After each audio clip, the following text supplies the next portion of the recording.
All right, let's dive right into it. UFC 318 is here. It is Holloway. It is Poirier. It is a couple of legends. One of them calling it a career after this, but both of them looking to go out on their shield on Saturday night. It should be a phenomenal fight. So let's break it down with UFC 318's fight preview.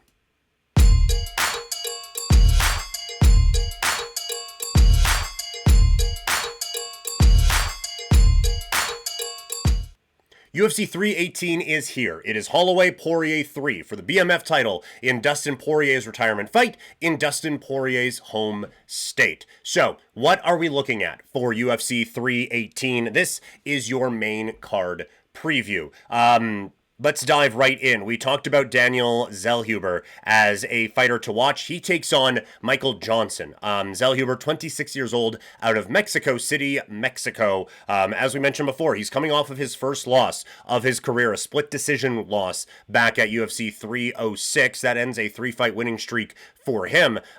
So how does he handle coming off of a loss? Sorry, I think I said before first career loss. It is not. It is his second loss as he comes in with a record of 15-2. But how are we bouncing back from this defeat against Michael Johnson, who's seen a thing or two in his time? At 39 years old, he is 23-19 for his MMA career. He has won 2 fights in a row, but it's been a while since he's been able to string more than that together. The last time he won 3 fights in a row was actually when he won 4.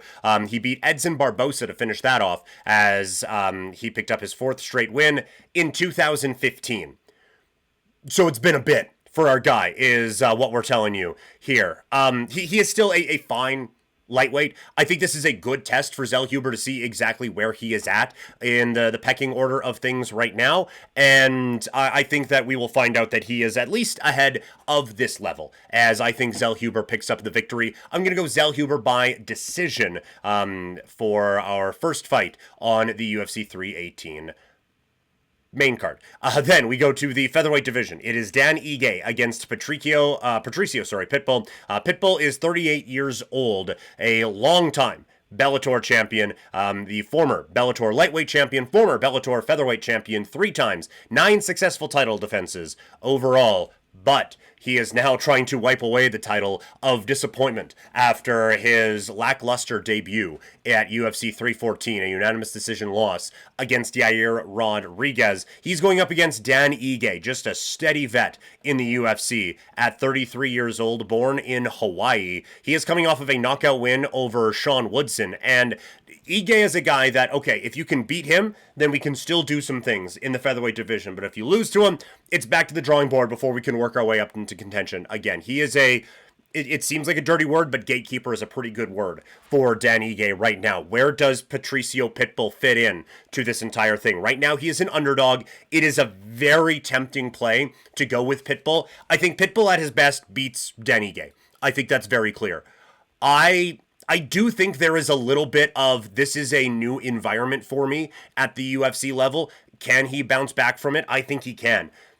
Odds are, obviously, the odds are that Ige picks up the victory here, and that is probably the most likely outcome, but I do think there is a world where Pitbull can come in with the pressure that he has, with the strong boxing that he possesses, that he can come in here and pick up a victory over Dan Ige. I will say, though, it's going to have to be 15 minutes. Ige does not get finished. He never has been in his entire career, while Pitbull, 36 wins, it's split, 1/3, 1/3. 12 knockouts, 12 subs, 12 decisions. Kind of funny. Almost don't want him to win, just so we can keep that symmetry up, because it's very, very impressive to me. But I think probably Ige wins, but it's not enough that I think you can overlook the odds here. I would put maybe a bit of a sprinkle as an underdog for Patricio Pitbull going into the fight here on Saturday. Kevin Holland going up against Daniel Rodriguez in the welterweight division. Daniel Rodriguez, D-Rod, now 38 years old, out of California. He's won back-to-back fights over Alex Morano and Santiago Ponzinibbio. That one back in May. That ended a 3-fight losing streak for him against Kevin Holland, who is just going to be on every UFC pay-per-view for forever. Now, he is 32 years old. This is already his fourth fight of 2025. He had a submission loss against Rainer de Ritter, then bounces back with a unanimous decision victory over Gunnar Nelson and a submission win over Vicente Luque. So, Rodriguez is working his way up here. It is back-to-back wins, but now, is this a step too far? I think it is. I think Kevin Holland has proven that, like, is he in the Jack Della Maddalena area for a championship? He is not. But is he in this level? I think he is. I think that he is just a step above Daniel Rodriguez right now. So I think the veteran experience of Holland allows him to get the job done here. I think he's going to come away with a victory. And honestly, I think he probably stops this one at some point. I'll say submission win for Kevin Holland to kind of continue his run back into relevancy at 170 pounds. A fight that features one guy who is desperate for relevancy at 185, as Paulo Costa goes into the octagon against Roman Kopylov at 185 pounds. Costa is a former title challenger, and it has gone sideways for him since. He entered the octagon against Israel Adesanya on September 27th, 2020, apparently a hungover, but also he entered the octagon with a perfect record of 13-0. He now gets into the cage in New Orleans this weekend at 14-4. It has not gone well for him. And the stat is out there. He hasn't beaten someone who is under the age of like 38 in a really long time. His last win was against Luke Rockhold back in August of 2022. So that 2.5 years ago. Luke Rockhold is 40 now. Before that, he beat Yoel Romero, who's 48 years old. Before that, it was a win in 2018 against Uriah Hall, who is now 40 years old. Now, at the time, we're only looking at a 34-year-old, or 36, I don't know, can't do math on the fly. But still, this is not someone who has had a great deal of success against the young up-and-comers. Now, Kopylov's 34, so maybe he falls into the age range there for Paulo Costa, but I just, honestly, I think it's done for Costa.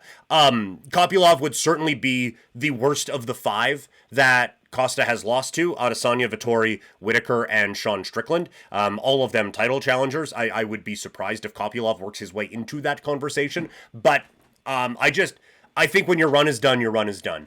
And I think for Paulo Costa, the aura of him being this unbeatable monster kind of went away when he started making all the excuses about wine, and Israel Adesanya just kind of pieced him up for 9 minutes before that fight came to a conclusion. So I think Kopylov comes away with a victory in this bout. Now, Costa has not been someone who has been easy to put away. Kopylov only has a couple of decision wins, one of them coming 2 fights ago against Cesar Almeida, and then he bounces back with a knockout victory over Chris Curtis back in January of this year. I do think probably a decision is the way this goes, but a rather uncompetitive decision at that. And then we get to the main event for the BMF Championship. It is Max Holloway taking on Diamond Dustin Poirier one more time. Poirier out of Lafayette, Louisiana, fighting in his home state one final time. Looking to bounce back from a loss against Islam Makhachev. He has alternated wins and losses after beating Conor McGregor a couple of times back in 2021. Followed that up with a loss against Charles Oliveira, beat Michael Chandler, lost to Justin Gaethje, beat Benoit Saint-Denis, which gave him one last opportunity at a championship. He went 5 rounds with Islam Makhachev before the now man who has vacated the belt at 155 pounds got the submission win in the 5th round. Going up against Max Holloway, the former 145-pound champion of the world and a title challenger on a couple of occasions at 155 pounds, including in his last fight when he lost to Ilia Topuria by knockout in the 3rd round. These two have fought before. Poirier won both times. One of them was a very long time ago at UFC 143. I am so intrigued by this fight, and I go back and forth on this one all week on where I think this goes. I think this is going to be a stand-up battle, and I think it's going to be a bit of a stand-up war. The reason I am leaning Holloway in this fight is because when these two fought the second time, Holloway was just a 145 pounder who didn't cut a whole lot. Now he has figured out how to optimize his body for 155 pounds, and he is going in there against a Dustin Poirier who has just been in a few more of these battles. Not that Holloway hasn't, but Poirier, I don't think he is going to be one who has his like 1 foot out. I just think there is so little separating these two that Poirier being a little bit older, a little bit more beat up, Holloway kind of understanding how to get to this weight a little bit more effectively now, I think Holloway does end up getting the job done in this fight. I think it's going to be amazing. I think this fight ends with a standing ovation. I hope there is a very appropriate tribute for Dustin Poirier coming out of this, win or loss, and I am very excited to see what this fight holds. I just think Holloway just has a little bit more of his prime left in him than Dustin Poirier does at this point. So I think Holloway wins. It'll probably be by decision, and it will probably conclude with 10 seconds left with a point down to the center of the octagon and a fantastic battle to close out the show. I get goosebumps just thinking about it at UFC 318. So those are my predictions for the main card for UFC 318. A couple other fights to keep an eye on, as we mentioned. Marvin Vettori, it is a desperate fight. Him against Brendan Allen. I think Allen probably comes away with a victory in that spot. That would be my prediction there. And then Islam Dulatov, as we pointed out in the fighters to watch, 26 years old out of Chechnya. He is on an 11-fight winning streak, making his way into the octagon for the first time. I think he comes away with a victory over Adam Fugit to start off, or kind of the main event of the early prelims for UFC 318. So those are some of my picks for UFC 318. What did you guys think? I can't imagine that you just went through, yeah, check, check, check, agree, perfect, let's move on. Let me know your predictions down in the comments below, and what do you think is going to be the best fight of the night?